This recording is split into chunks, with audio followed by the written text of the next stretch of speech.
Hello and welcome back to Tommy's Top Picks Weekly Roundup Podcast, episode 86. I'm your host, Tommy, joined by John. How is it going? Is going. I'm still kind of hungover from Friday. That was an evening. That was an evening. Today we're going to be talking about some Disney magic. Lorcana is out. The hype is real. People are going to shops and playing. It's all pretty crazy. So we want to talk about that. We're going to talk about Flesh and Blood, obviously. We're going to probably touch on some magic. What else? Is there anything else you wanted to talk about? I mean, as far as gameplay, I played Sorcery again, so I'll talk about that if people want, or if you want. Yeah, gameplay. Let's talk about some gameplay. You want to start with that? Sure. Yeah, so I have a weekly thing going now with this one guy that reached out to me randomly on Discord. We got together, played the first series of games back and forth, same decks. Like basically, I just created 2 out of the 1 booster box I opened. After that, it was clear one was way more powerful than the other for first week. So second week, I modified the weaker one, and now that one is way more powerful than the other one. So that one is Earth Sky is currently, or Earth Air is currently way more powerful than Water Fire. So now I've tweaked Water Fire for the upcoming week, and we'll see if it is. Eventually, I'm going to plateau because I only have so many cards. Right, but I'm being smarter about it, more methodical, like going through, laying everything out, and saying, okay, what card here is like, like okay, and then what cards do I have that would be better in that slot, for the mana curve and all that stuff. Regardless, even when it's a weird game like that, like disbalanced deck, it's still fun because weird stuff always happens. Like the frog comes out and eats your dude, or you blow everyone on the board off the edge, or just stuff like that. It's just wild. Run into a few rules issues where neither of us could really tell from the rules how it was supposed to work, but I did find out literally today because I was asking in the Discord about one of those rules. And Curiosa.io, if you go to the card and click on the card itself, it will have an FAQ for rules around that card. That's really useful. And I'm like, wow, this just made our questions about the rules so much easier, because it's usually the weird side cases based on a specific card's text that makes it hard to determine what the heck you're supposed to do. But yeah, it's very fun. We're enjoying it. I have slowly been buying uniques, so I'm going to spice the decks a little bit with some of those. And then as we get bored of this setup, I'm probably going to rip both the decks apart completely and rebuild them in different ways, because I have a couple themes. I want one that's like a Void Walker kind of theme, because there's a series of monsters that work that really well. And then I have another that I want to do like a World of Warcraft Void Walker? Like I don't know what that is. It's the tank minion for the Warlock that comes out. No, Void Walk is the ability to walk over areas that don't have a sight. Yep, this is different. Yeah, okay. I was like, I don't really know what the WoW thing is, but yeah. So basically, you can just be off the board, which just means you can't be impacted by lightning bolts, fireballs, anything, basically. Yeah, it's real powerful. Like in a different plane. Yeah, exactly. And then you can move across areas that don't exist. Because what often happens, it is chess magic, which I love. And we're both, I guess, leveling up our skills, so we're playing better each time. And so you start to use the map as part of the battle, Yeah, I can totally see that. I mean, because there's certain things. Yeah. The couple games we played, I could see that where we were just trying to play right. But I could see, as you get into it more and get more games under your belt, being able to use that strategically. Yeah. Oh, yeah, absolutely. So there's strategies for laying out mana so that you have enough, but also are not opening yourself up to too many hits. Mm-hmm. There's strategies for pinch pointing, obviously. And then there's strategies based on like maneuverability of your monsters and stuff like that. Because like flying can go diagonal, and like there's different little things in there that have an impact. So as we started to play, I think this was game 4 or 5 at this point, I had something that was essentially a rook. It's a unique, but it can hit anything in a straight, like all the way to the other side of the board. So it locks that whole column down, right? And you use that to maneuver their sorcerer into a place where you can finish it off, right? So anyways, thinking about new ways to build decks based on these sorts of concepts. There's an army, like a human mortal kind of theme that I think is going to be pretty good. That's like the archers, if you remember them. But they also have like princes, kings, queens, various things around it. And I want to build a theme around that because I think it will be super powerful because they work well together. So anyways, yeah, lots of fun with it. Lots of different ways to play. No game is the same. You don't get through even half of your deck most games, so you do see, even if you played the same decks again and again, you'd have different gameplay every time, which is really fun. A lot of variety. So yeah, I'm having fun with it. Nice. Yeah. You gonna do any deck guides? I could. I don't know if it'd be respectable because I'm only playing against one other guy. Like, I don't think I'm like an excellent player or anything. Like, I'm not doing tournaments or anything. I don't know. Just go like full clickbait and just be like, hey, be like the best deck sorcery in sorcery. Deck Yeah. And then like take it 100% serious and just Yeah, I don't know if I know it well enough yet, but I will look at some combos and be like, this is some interesting tech. I feel like there's too many cards for anyone to know yet in that game. I kind of like it that way. Which it's is not awesome. a meta game. Right, it's not one of those things where it's like, this is the best thing, because it's the randomness of what you end up drawing out of any given deck. And what you play against. Yeah, means I don't think there is like an answer. You know, it's chess. It's like the answer is both in the board setup and the pieces and what you happen to draw. So there's too many layers of inconsistency for you to be able to have a best. Right. So you actually have to be a strategist and think strategically. It's not about doing perfect maneuvers. It's about taking what's dealt to you and dealing with it as best as possible, gaining the most value that way, it's interesting. It's a very different style game than something like Flesh and Blood, where it's like every point you can literally mathematically decide the right move. It is possible for the most part. Makes sense. So, speaking of, I went to our armory this week and played. Yeah, how'd that go? No, it was Blitz. I played Kasai. Yeah, I was just saying you did. I played Kasai. Went 2-2. Lost to our Dory player that I always lose to. He spiked me from 11. I called the bluff because I was at 11, and they were presented a naked or like a 4. No, they were presenting 5 in a Dawnblade swing, and then had an out for blood and a puncture to get it to 11. So that was rough. And then what was my other loss to?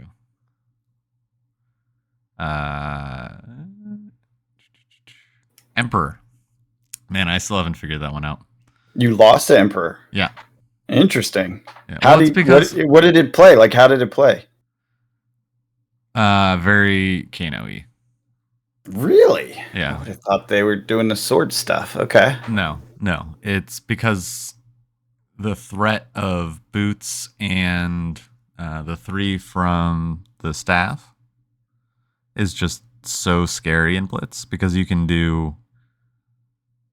get up to like 9 with doing like a 6 and then 3 from the staff.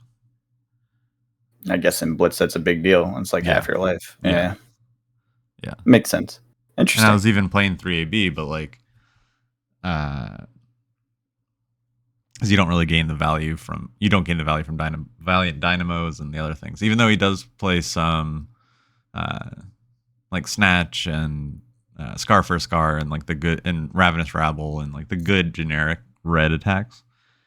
But basically you need the 3AB to scare off, because ideally when they do that big turn and you're presenting lethal, you have an Oasis Respite in Arsenal, and then can also, so you can pay with 1 card for that and then pitch a blue and do 3AB.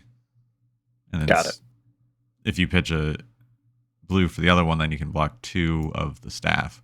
And that's your ideal defense setup. But if you don't have that, you're just open. But then I beat a dash, and I beat Bravo. That's it. Gotcha. So it was fun. I mean, it's Kasai. I always enjoy playing Kasai. So yeah. Now, did you guys do the sideboard thing? Yeah. I forget. What was the final result? Because they came out with a news announcement. We should talk about this. Yeah. That they were changing. They stepped back on one thing and then embraced the other thing. And so the Blitz format is now officially forever this new sideboard, thing. Yeah. You can. Yeah. So explain the rules just so people know what the heck I'm talking about. That was a terrible summary. I'm just going to pull it up just so I don't misstate it. I know they said that it is 40 only. You have to present now. A 40 card 40. deck. Yeah, where before the experiment, they allowed for you to go over 40. Right. But they've taken that back now, because that was the one thing we had a lot of conversation on. But yeah, so you submit a deck list that includes 1 young hero and 52 cards. Including equipment. In main deck and equipment. Okay. Equals 52 that exist in your inventory. And then you have to present a 40 card minimum deck when it's time to sit down and play. 42 or 40 card exact deck, not minimum. Right. It used to be minimum. Now it's exact. You cannot put more cards in. Okay. Yeah, a deviation from the rules of Skirmish Season 7, we would be returning to a fixed deck size of 40. 40, yeah, okay. That's what we had some back and forth. People were like, were you cheating before? I was like, dude, I haven't played Blitz since since Duskblade existed in the format. Yeah, like, so you can't I definitely was not cheating. Yeah. They said, while uncapped deck sizes did not lead to an outsized amount of success for fatigue strategies, the current terms of engagement for the format mostly dictate the pure control strategies must devote a large portion of their inventory slots to arcane barrier equipment. So it made it a little unfair for certain styles. Yeah, that makes sense. Makes sense. So, if that were to change, it sounds like a fun format. I like the idea of a sideboard. It actually makes me more interested in playing Blitz than I was before. Because basically, I in my Kasai deck, I only really switch out 2 cards, and besides equipment, so it allows me to have my full equipment still that I usually had, because before you could have 11 slots for equipment, and that's just too much. You'd never used 11. But now, like if I'm going up against, I'll either have, by default, I have 2 Sync Belows, and then I switch that for CNC against Prism, and what is it? Both Prisms. And Oasis Respite against Wizards.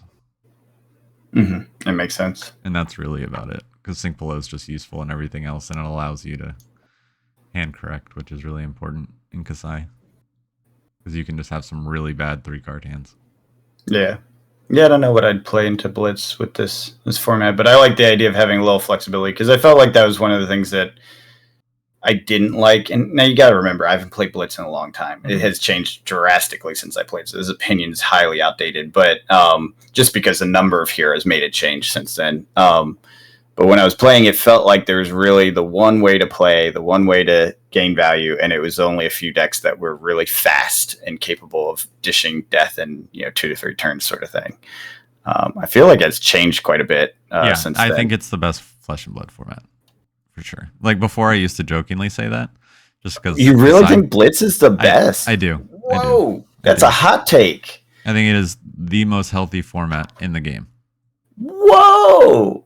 Yeah. All right, now I have to play it. Yeah. Now I gotta get in and try it out. That's a serious statement there. I think. All right, they should. Who supports Tommy? Hashtag below. Come on. Hashtag Tommy's hot take. So here's my reasoning, right?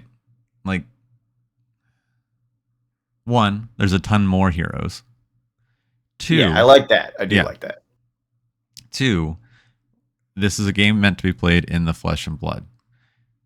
The main demographic is playing this after work or on weekends, and mainly, but a lot of the armories or weekly armories are like an evening, right? Mm-hmm. So a lot of people may not be able to go to CC events because they're not getting off until 11 o'clock at night. Yeah, that's definitely a factor for me.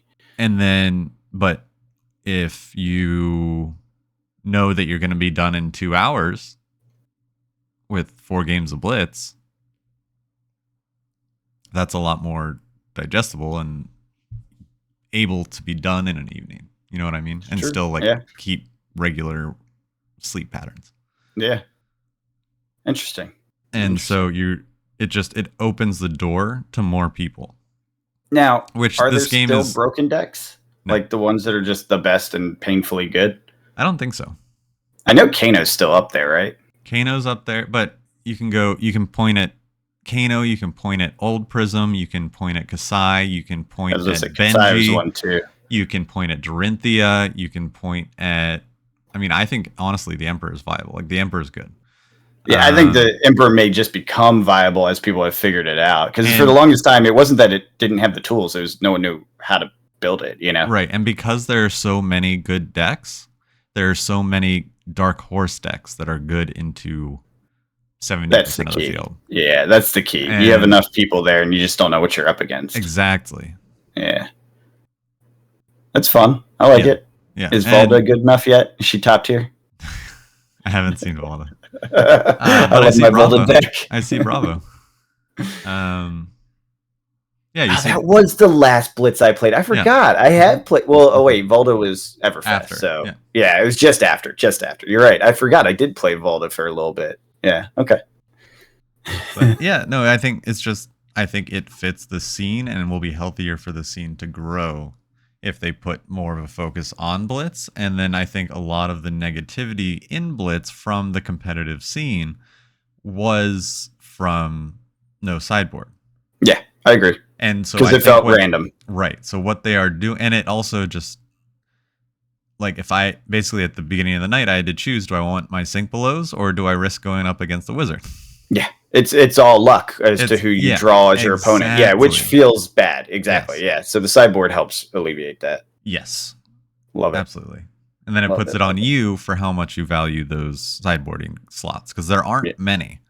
But because especially with Kasai, like equipment takes up a lot. AB takes up. So you're at 52, right? You have 40 in your main deck. So you're down to 12. You have your equipment, like your main 4 equipment pieces. Plus 3 AB pieces or 4 AB pieces. That's at 8, and then you have 3 cards. Unless you're a better hero and have AB on your main equipment, like better heroes do. Yeah. Well, Kasai's just a warrior. You know how warriors do. They aren't very good with magic. Well, we can be, but not really. Yeah, I was just say, I don't think warrior has any equipment that has AB built into it, right? No. Yeah, it makes sense though. I actually like that. That's the theme. They are a fridge, But like, I don't need the AB chess piece because the one piece that I do keep in that situation to go to AB3 is that. So really, I think you really only need 3 AB. You never need the 4 AB. I would agree. I don't know from play, but just from it doesn't make sense because then you're pitching 2 cards. Yeah, exactly. But I don't know. I think they are listening, and if they are able to get this to be more of a focus competitively, I understand like CC being World, CC being Regionals, World, like the big tournaments or CC. Best of the best need to play CC, but to get people in and playing, in the Armory level, this will help for sure. I like it. And I don't think it's that far off because someone could just show up with like a 40 card deck in their equipment and do fine. Like as a hard disagree just from when we played Commoner. As a new player, and I basically had a pile of 40 cards I brought in. I did beat one person by the end. No, I'm not. No, thought out 40 cards. Yeah. If they're a new player, how thought out is it? They went and grabbed a deck list. Oh, okay, fair enough. Yeah, but that if you don't know what that's supposed to do, it doesn't matter. Yeah. I'm not saying that they'll win every game or even win a game, but they'll be able to be competitive. They'll be able to get close. They'll understand the game. Yeah, all Flesh and Blood games can feel close, until you're more experienced and realize that just because you got them to 1, it wasn't close. Yeah, that's the big kicker is when you realize one life difference is not actually that's not a resource until it's not. Yeah, it's not that close. It may not be that close. Sometimes it is, but oftentimes you're like, no. Depends on who you're playing. Yeah. It's like, no, you got me to 1 because I strategically let you get me to 1 so I could do the thing that I knew would be unstoppable. Yeah. So I am very high on this and very happy because that's cool. It was my favorite format, and now it's actually like there's a viable, not viable. There's a real reason and way for it to be both competitive and an open door for new players. I like it. Well, now I got to build a blitz deck that I actually like. Yeah. Do it. Maybe I'll pull Volda out. I don't know. I don't think you'd like it. Really? Why? I think you would like Icelander. She's LL'd. Oh, in Blitz? Yeah. No. Is she? Yeah. I'm pretty sure. I'm looking. Oh, right. Yeah. Yeah. I'm pretty sure she's went LL'd with in Oldham. Blitz. Yeah. Yeah. Yeah. Kano's next. And then Ira, that's probably good because she's, and then Kasai, you're going to need a new hero soon. She got 80 points this season. Yeah. So, oof. That's good. Yeah, I don't know. I'm not sure who I'd bring into that. Maybe I'd play someone like Vincent or something, like, just or Uzuri maybe. I don't know. Play old She's Prism. got some points on the board. Yeah, I guess Prism. That fast Prism's a little bit easier to handle. It's not as much deep thought. Yeah. I don't know. It's a very big spread. Yeah, there's a lot of. I'm just looking through the LL list. I'm like, a lot of people have double digits. It's not like anyone's like bad. Even Volda's got 10 points, and she gained 2 this season. That's what I'm saying. Yeah, that's interesting. That's cool. I like it. It's such a different world than CC with all the extra heroes. Yeah. Cool. Fun. Yeah. So you want to talk some Disney magic? Yeah, Disney magic. Disney has the magic. Magical kingdom, right? Yeah. So the 2 shops near me, I wasn't there, but either heard or saw online how crazy the Lorcana opening events were. They were packed. Both shops completely sold out. Both of the events, Blitz decks, or the starter decks, the boxes, everything. Massive IP. Mm-hmm. It's going to pull in the crowds. So what does this mean? Yeah, what does it mean? This is release weekend. Mm-hmm. Lot of draw. We have all the alternate art cards over $100. Yeah. Oh, yeah. I wonder how rare they are. I don't know. I did not get the pull rates or anything like that. Yeah, I don't really know either. Now, so here's the thing. Here's a question. How long does the hype last? Do we see a typical curve? Because, new set gets released of anything, right? You get the hype weekend and then the drop off, and then the doldrums, right? That kind of reverse swoosh, if you will. Yeah. Do you think this is going to last for a while? Do you think it crashes quickly? Like, where do you think these cards will be in, say, 2 weeks and then 2 months? Okay, so that depends. I don't know when we're getting the next wave. And I think it's not within 2 months, I don't think. Okay. I think they was delayed, unfortunately. Okay. So I could be wrong on that. It may be sooner than 2 months, but it's definitely not within 2 weeks. Right. So in 2 weeks, I can see things getting pretty crazy because the boxes are already gone. Yeah. Yeah. But it's a problem.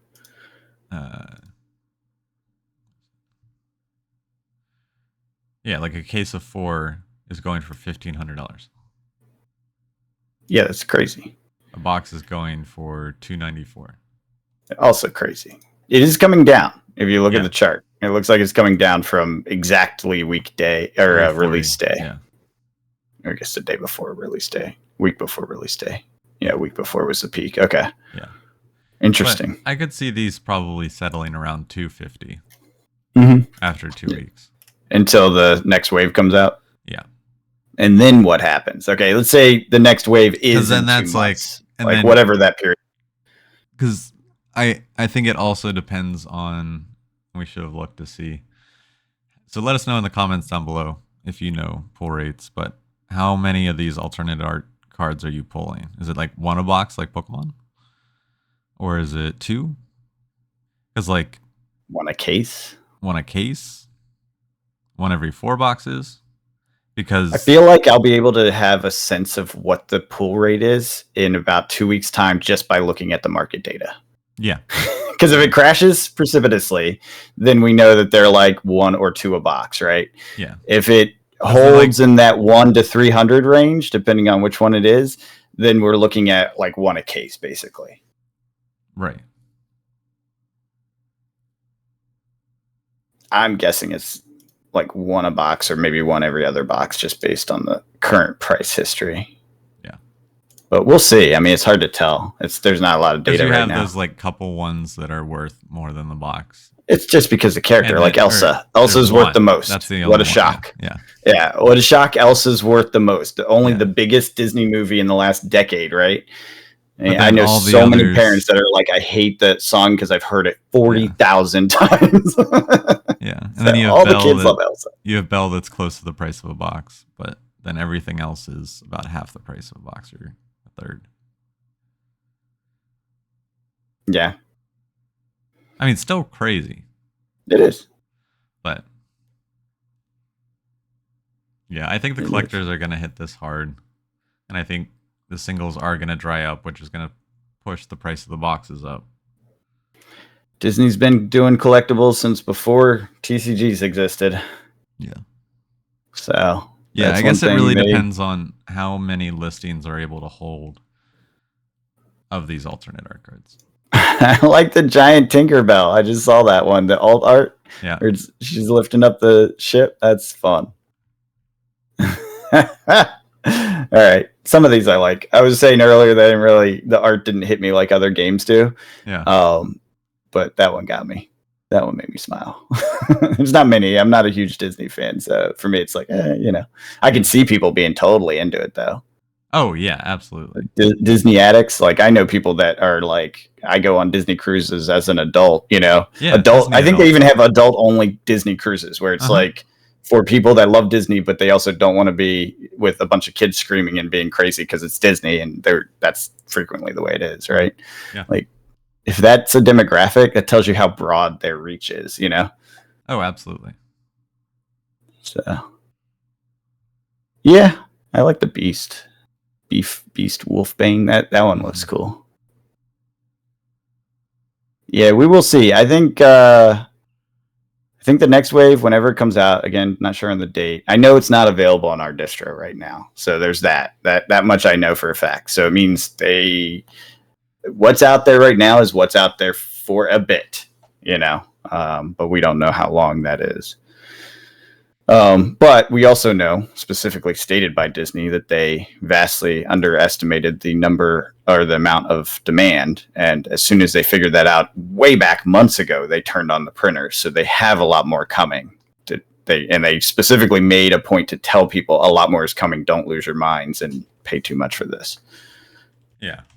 So keep that in mind. If you are hyping into the Lorcana thing, they explicitly said they are printing it to make it super affordable.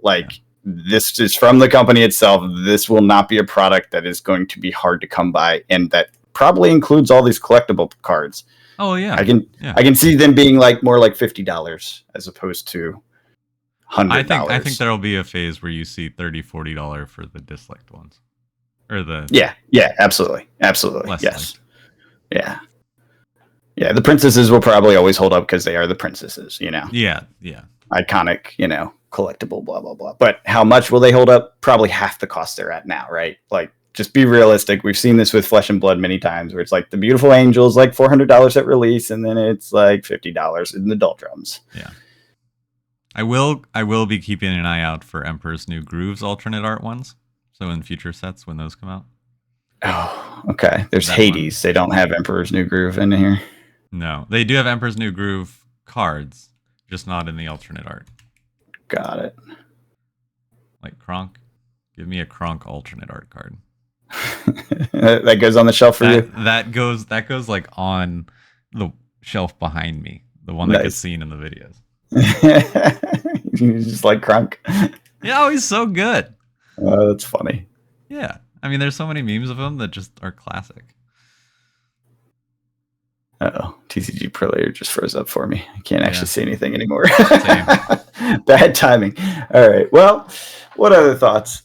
I'm very excited with the idea of there being another easy to access, easy to play card game for a younger generation of card players to come up, because it's those card players that are going to grow up and get into Flesh and Blood, be that next wave, right?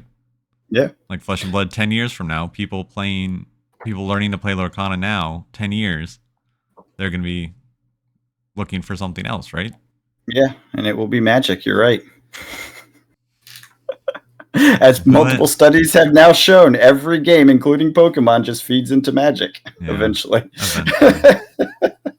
Yeah, okay, so here's a tangent. If we're done with Disney, I can go. Oh, no, we're not done. We're not done, because I have one other debate point before we go on. All right.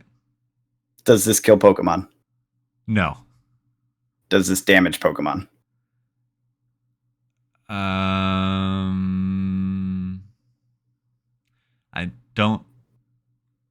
don't know. I am going to say yes. That's my personal take. I think... And I have a multifaceted reason. Longer term, not immediately, like not today at all, not even close right now. Because I would say the opposite. I think it would hurt it now, but it won't hurt it long term. Well, now's a pretty bad time for Pokemon. A lot of feels bad around Pokemon, right? And then this coming in and playing to the same demographic. And this is why I think it will, because there's major factors at play here. One, size of IP is comparable, right? That's one thing Pokemon was never touched on by anything else in its existence. So now you actually, for the first time, have an IP that is comparable size that is going head to head with it. Two, it's targeting the same age group, right? Same young kids learning very basic mechanics game, right? Three, it has the same sort of art and collectability stuff, right? Because Pokemon, no one plays, everyone collects. You know, you could very much do that with the young kids who can't understand the rules yet, but they want Princess Elsa or whatever, right? Yeah. Like it hits that demographic. Beyond that, it's Disney. And Disney has been an international powerhouse of a business organization for like 10 or 20 times as long as Pokemon's entire existence. So when it comes to knowing how to beat a market, they know how to beat markets. They know how to crush entire industries. I understand.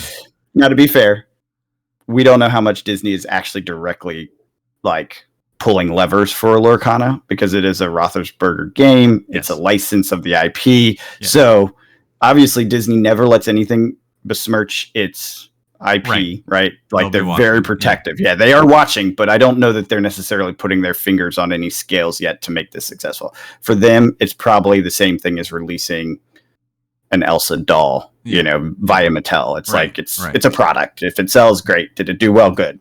All right, it goes and it consolidates up into our massive balance sheet. Big deal, you know. But if they do feel like they want to destroy Pokemon, Disney, don't doubt that Disney has the ability to do so. The question is, do they care? Right.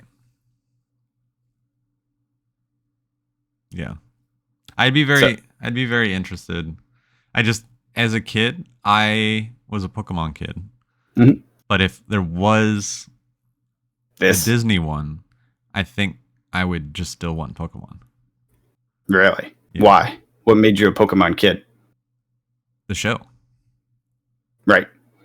So you grow up side by side with a Pokemon show and all the Disney movies, right? Like imagine this next generation who grew up on Elsa. Fair. It's a different generation. It is. It is a different generation. So they see both side by side, Pokemon basically. was new. Pokemon was my generation. Yeah, and Pokemon's been around, right? So they're seeing both equally as little kids, probably. So where do they land? That's the question. Yeah. I don't know. I just know Disney gets kids. That's all I know. That's why I'm betting on Disney. I'm not saying that I'm right. I'm just saying based on all the factors. There's room for both of them. Well, here, again, does Disney care enough to actually try to kill Pokemon? Probably not. No. They probably don't care, and it's just like if it does well, it does well, and it's going to do well because it's Disney, you know? Yeah.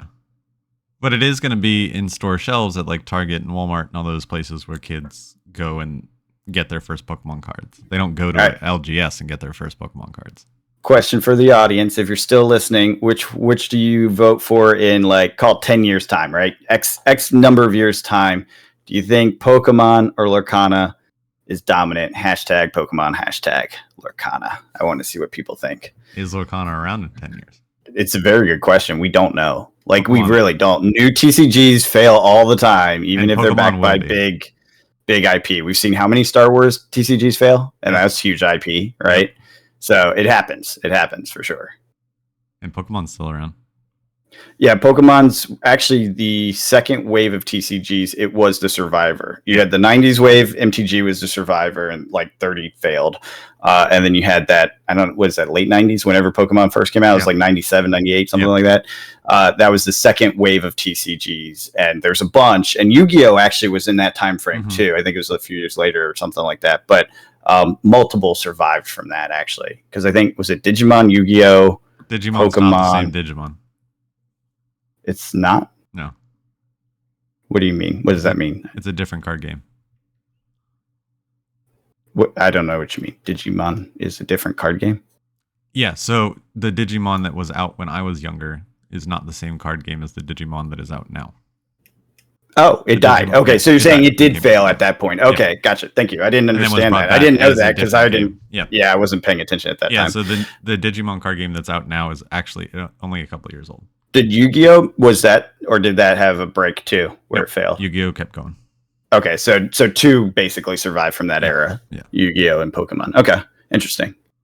I did not know that. That's interesting. Yeah. Digimon died and came back, huh? Yep. Cool. I think under a different company too. We shall see. This is the 2020's resurgence of TCGs. You know, we've seen dozens of them launch in this time frame, like always, and 1, 2, or 3 may survive it. There's so many launching. I know. Shout out it's to just like the 90s. It reminds me 100% of the 90s. That's why I love it. Yeah. That's why I bought some of the old stuff. Shout out to DM Armada. He had this incredible tier list video of how all the card games are doing right now. Mm-hmm. And broke it into, like, I think it was like Killing It, Staying Steady. Dead was one. He saved MetaZoo for last. It was so funny.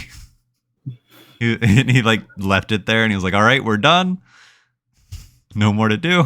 And then just like, he didn't actually rank it anyway. And then he like ended the video, but then came back and finished it and talked about MetaZoo. That's funny. I didn't see that. It was very funny. Yeah, there are a lot though. Yeah. Yeah. Like Battle Spirit Saga, all these like random. There's One Piece.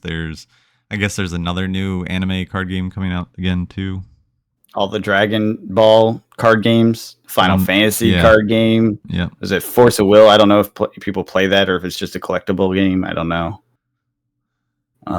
You got your new ones, your Grand Archives and all that stuff. Like there's so many. Grand Archive is doing well, I think. Let me see. I'm going to go look at some box prices just to see. Yeah, boxes are $325. Seems like they're holding up. Do they have a map? Because it flatlined. It looks like it's on a map. Boxes are not map 300. Oh, maybe the TCG players chart's just broken. It looks like it's broken because the sales are all over. It's not just at that one price. Chart's just busted. Let's see. Volume. Only 3 boxes sold in the entire month of August. Not so sure it's doing well. No, well, which are you looking at? The Kickstarter? First edition? Yeah. Is that the Kickstarter? Yeah.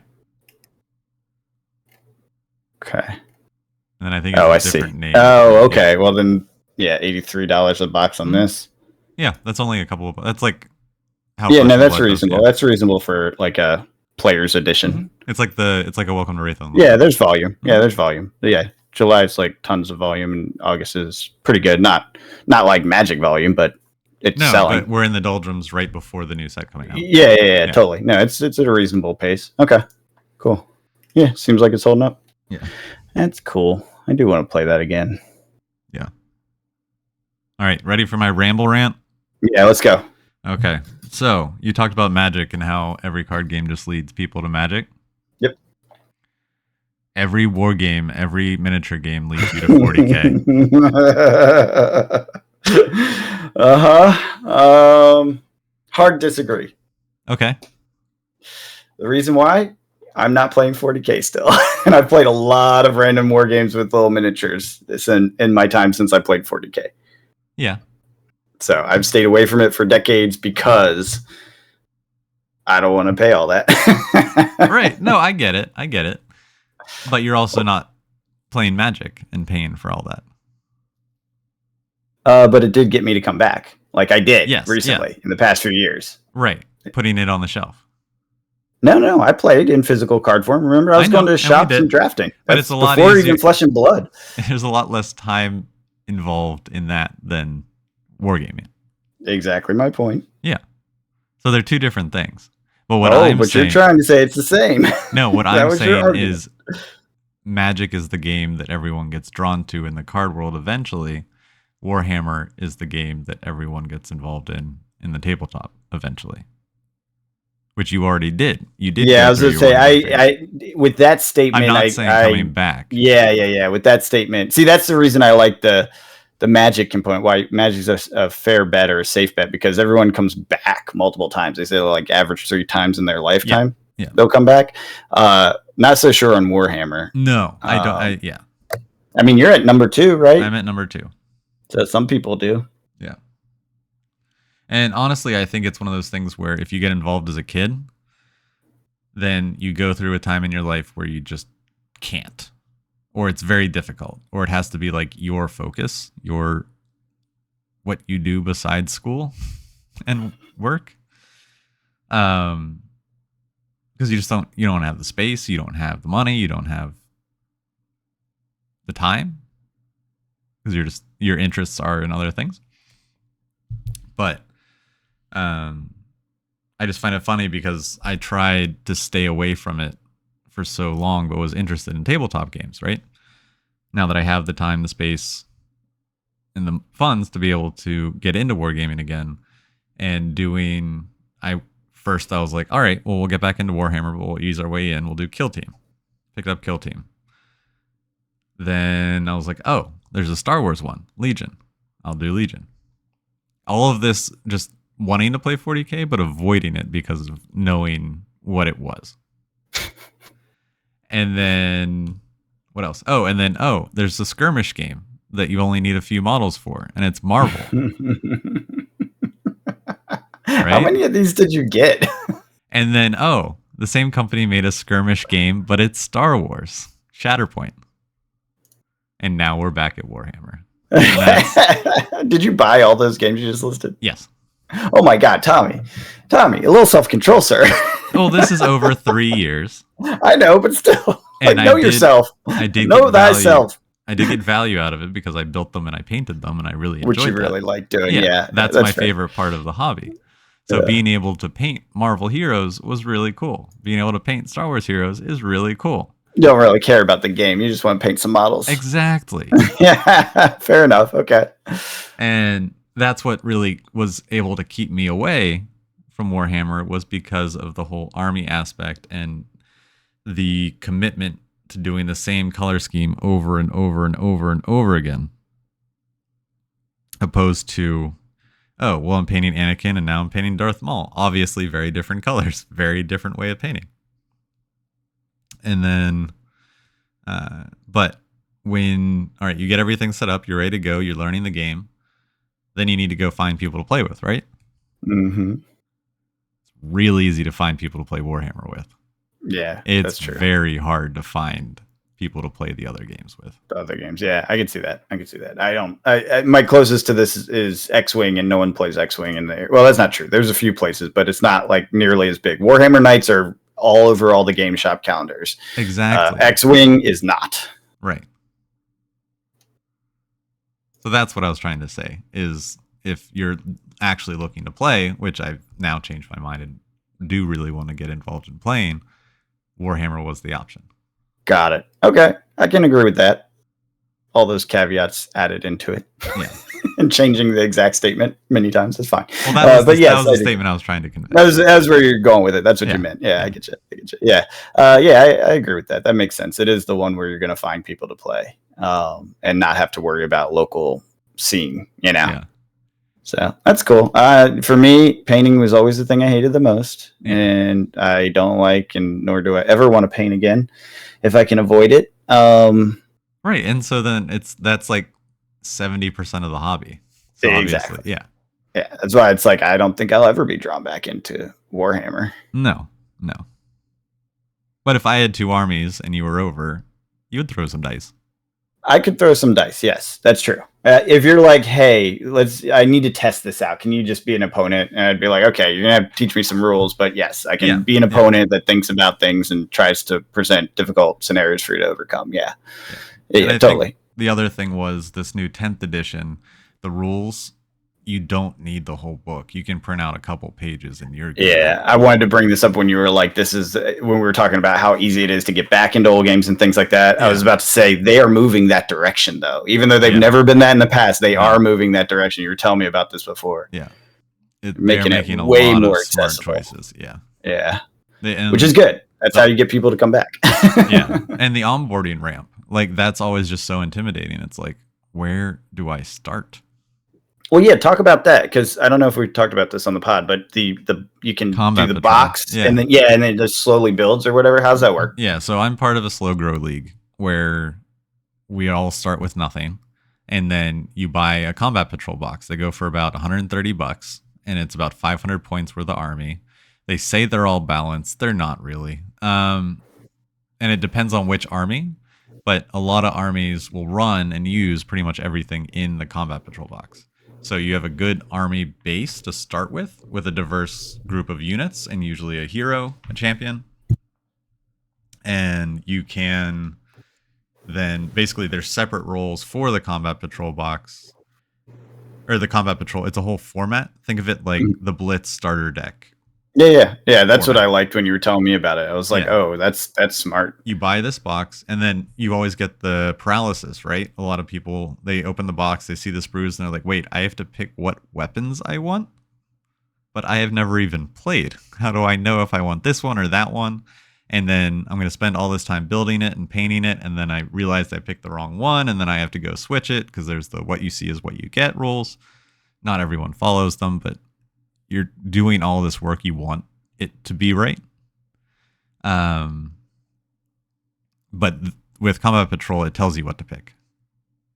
So you build that, and you just follow the guide. You build the thing that's there.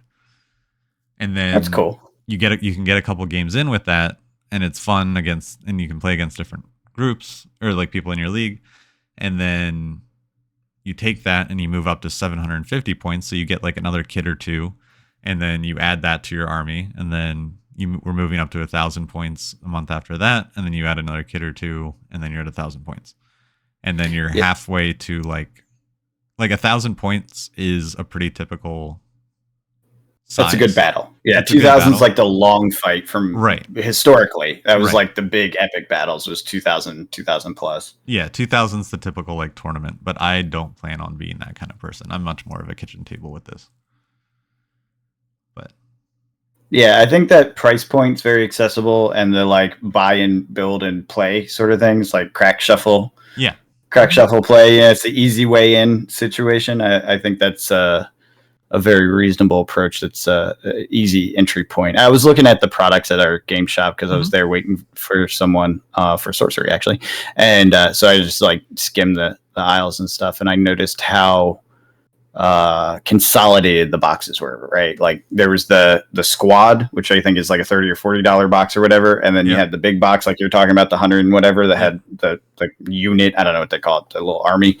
And it's like, oh, I can see how like you buy the big box, that's your entry, and then you buy this box to increase your point value to whatever the next phase is. Maybe you buy 2 of these if they're really crappy and you just want like, cannon fodder type thing. I was like, okay, I see, they've really like adjusted, because when I was a kid, everything was in a blister pack. Yeah, you remember those days? Or they were tanks, right? And they were in the big boxes, right? And it's like, if you were buying a squad, that was a lot of different units you had to buy, and like you said, decide what you wanted to have them equipped with and put them together and stuff. Sometimes like if you were Space Marines, they had like a squad of whatever type Space Marines in plastic, but a lot of the stuff was all the little metal ones for my age. Metal's gone. Yeah, that was a nightmare. I don't think I would have come back if it was metal, honestly. Yeah, and honestly, that's what. Not to get pulled off into another game, but the Lord of the Rings miniature game still has metal units, so that's what's keeping me away from that. God, but there is an Osgiliath battle set that I am tempted by. Is it just like a scenario? Yeah. Yeah, and it has Nice. scenario battles and narrative stuff, and you get 2 complete armies and Osgiliath like terrain, and so you're Gondor versus Mordor fighting in Osgiliath, and they have all these like scenarios set up that you can play through by yourself, so it's like a solo player thing too. It seems super cool. But that's kind of fun, yeah. That was the first war game I ever got into. That's what led me to Warhammer, because I was playing the Lord of the Rings miniature game first. My first ever war battle miniature game was Lord of the Rings, and it was a Helm's Deep battle at my local game store. My friend and I signed up for it. There were 8 people, 4 per side. We defended the wall, and it was awesome. Yeah, that does sound awesome as a first experience, because you got the cool terrain and everything. Yeah, like I could a whole table built for Helm's Deep. Like it was an actual Helm's Deep, and then that's epic. You had 2 Uruk-hai players just advancing up the hill, and then you had 2 players doing the Hornburg and 2 people doing the wall, and it was just it was so much fun.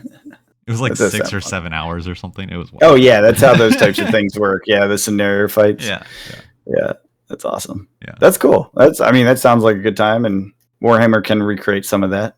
Oh, absolutely. Yeah, and so then that was pre-high school, and then I went into high school, and the group I was hanging out with was into Warhammer, and I was like, all right, well, I do Lord of the Rings, but I guess I'll make some Blood Angels. So, and that Blood Angels Rhino that I have at my parents' house, I can still use to this day because they didn't change the model at all. They will. They will. Space Marines are actually, they're retiring them. They'll get you. Yeah. It's Games Workshop. They always get you. Yeah. Speaking of Games Workshop, I'm going to Nova, so I'm going to be. I'm not playing Warhammer though, but I'll see. You gotta take some pictures. I'll be knee deep in it. Yeah, I'll go to the display section or whatever to take pictures. You have to. Yeah, for sure. Yeah, I'll send them to the Discord. Yeah. Yeah. It's gonna be fun. I'm just playing X-wing. Although speaking of that scenario-based thing, they have a big X-wing model. It's like a giant squid. I don't even know what it is, honestly. Cool. But it is a co-op scenario. So you have the squid like going across some battlefield or whatever, doing something. I haven't opened it and gotten it. And then 2 other squads, I guess, are doing something around it. Like it's a co-op scenario against the squid, I think. So I'm kind of curious to play that. It's like $100 to get the thing, but if it's a multiplayer like co-op experience, that could be fun. I'm down with that. Yeah, I'd try that. I enjoyed the X-wing that we played. Yeah, it's a fun game. Like it's a really fun dynamic, pretty easy once you get the hang of it. Like it seems overwhelming at first. Like most of these games, you're like, oh my god, so many rules, and then you start playing, and you're like, oh, actually, this is super intuitive and easy. Yeah, and honestly, I think I'd play it if there was more building and painting involved. Tommy, that's the worst statement ever. I hate you. If that's what it takes, I'm going to call our buddy up who was teaching us X-Wing, and he's going to print out models for you so you can paint them, even though they'll be the exact same models, because he can do that. Okay. He's got one of those fancy 3D printers. I'll be like, paint. What army do you want to play? You want to do the what did you like? Did you like the X-Wings? I can't remember. Sure. That's fine. The Rebels. You can play the Rebels. Yeah. That's so funny. It's so funny. It's not enough model painting for me. I don't know. It's so nice. Just because I work from home, I'm looking at a screen all day, and then just being able at night to just not look at a screen and just work with my hands and feel accomplished, like I'm getting something done.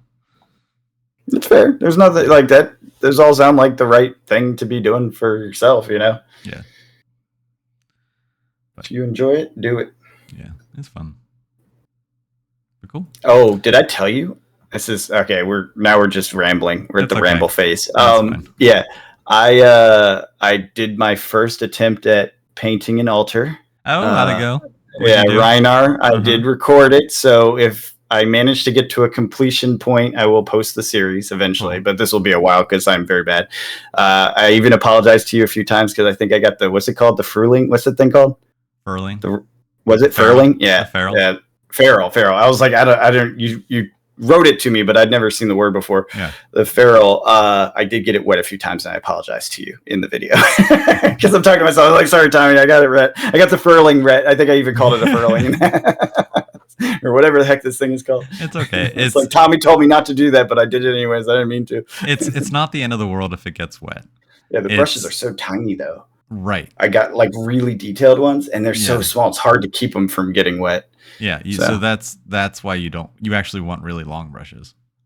Yeah, but these need to be tiny. Have you looked at painting a card? It's insane. Like, it is a level of detail. I don't know my eyes. I got the magnifying glass though, so I haven't set it up yet, but that will help for the next session. Yeah. But yeah, I got like half the card base done, so I did like the background coat. And I'll send you a picture of my detail brush, but it's way longer than you think it is. Oh, I just bought detail brushes online for acrylic, and the ones that came were really tiny. Yeah. What number is it? I don't remember how the numbers work. Let me see what numbers I got here. This is a 3/0. I don't know what that means. That's my tiny one. No, I have a 5/0. It's just a 0. Oh yeah, I'm in a smaller class, man. It's really hard to paint details on these cards, I'll tell you. But so when I send you the picture, you'll understand. But basically, the length of it's very thin, but the length of the hairs is much longer. So basically, it's okay for the ferrule to get wet, but the reason you don't want it to get wet is because that means the entire all the hair is wet, and so then it's easier for the paint to get in, because the water's okay for it to get in. The paint is what you don't want to get in, and because it'll get sucked up into it if it's wet, if that makes sense. It makes sense. I just I don't fully understand. I'm not an artist. Water's okay, but water can lead to paint getting in there, and paint is not okay to be in there. But why? I mean, why is a paintbrush not okay having paint on it? Inside that metal bit, because feels like a bad design. You know how? Well, yeah, that's what I'm saying. Is those short brushes are a bad design. Got it. Because once the paint is in there, it can push it apart, and that's when you start getting all those strays and stuff. Is because paint is in there and pushing that. It's in there pushing that hair out. Oh, okay. Well, that makes sense. Now I understand. Yeah. Cool. Well, I will again try to avoid that, but I feel like the chances are slim. It's a very small brush. It's okay. If I ruin some brushes, I'll ruin some brushes. Oh, yeah. I mean, how much did you spend on? You didn't probably spend that much on brushes. No, it's like Amazon kit. Yeah. Then, yeah. Have fun. Yeah. I'm almost to the point where I'm going to allow myself to get fancy brushes. Well, yeah, you've been painting a lot. Yeah. But I wanted to like ruin a couple brushes and like get the use out of my medium brushes before getting something nice. Sure. Because there's this YouTuber that I've been watching a lot, Artist Opus.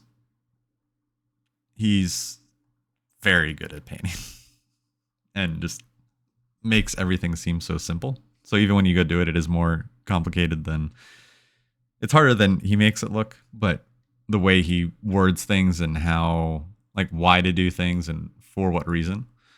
And it just makes a lot of sense. And he has his own brush line. So I might get some of those, but we'll see. That's cool. You've been sold by the YouTuber. Yeah. Well, if anything, just like to pay him back, because the amount I've learned from this guy watching videos. Yeah. You're just like, this is my way of contributing to you. Yeah, exactly. That's cool. That's cool. All right, fair enough. Yeah. And it comes in this like nice wooden case, and it has this like brush soap. So like when you're done with your brush, you rinse it and then you run it through this like, it's almost like beard soap, beard oil kind of stuff. Not oil, but like yeah. It's like a little soap thing, and then you just suds it up, and then you rinse it again, suds it up, rinse it again, and then it just gets all the paint off the brush. Interesting. So the brush looks brand new again. And you can, like, basically, if you treat these brushes right, they can last years. Like, there's nothing that the brush will lose if it's taken care of. It should be able to stay the same. It's all on the user and how you take care of it. But I don't know. It's interesting stuff. Yeah. I did put some tape down. I think I also call you out in the video and that. Painter's tape? Yeah. I started painting. I was like, wait, Tommy told me to use painter's tape. And I was like, that was a good idea. Let me do that real quick. Yeah, because if you put it on all the corners and cover up the black. Oh, no. It was absolutely the thing. Yeah. It was the move. For sure. Yeah. Cool. Well, I'm looking forward to seeing that. Yeah, maybe I'll get it done or not. I don't know. But I felt like I made some progress. Like I felt good at the end. It was a 40-minute video. I'm talking to myself. I have some lo-fi music going on in it too. I was like, this is very chill, having fun, like talking about, my anxieties about painting and why I don't paint enough. I like it, but then I also like psych myself out. Yeah. And then just like trying to do it. And 40 minutes in, I'm like, okay, I feel like I actually did something. I'm looking at him like it's not perfect, but I feel like this is a good place to stop and a good start. Yeah. I was like, I'll keep doing this. So I set it off to the side, and next time I have a hour or two to sit down and just do it, because the setup. Oh my god, the setup and the cleanup, man. Yeah, and so that's really why I don't like painting. And that's what's allowed me to make that transition is we got a desk, and it's just the desk where all my painting stuff sits. Yeah. So anytime I want to do it, I literally just have to fill up my water jar, and I'm good to go. I don't have the setup for that. I don't think I will anytime soon either with what I have going on in my office. So yeah, that is definitely going to be a limiting factor though, but it's okay. Yeah. I don't know. It's just been really nice and zen. But well, is there anything else to ramble about now that we went from Lorcana to painting and paintbrush lines? Not that I can think of. There was something, but it slipped my mind. Was it one of the other games? Magic or something? Or no. It had to do with painting. Oh. Okay. So, probably irrelevant. Yeah, that's fine. If you made it this far, hashtag I made it. And no, hashtag paintbrushes for life. Make it fun. Hashtag paintbrushes for life. There you go. And until next week, we will catch you guys later. Have a good one.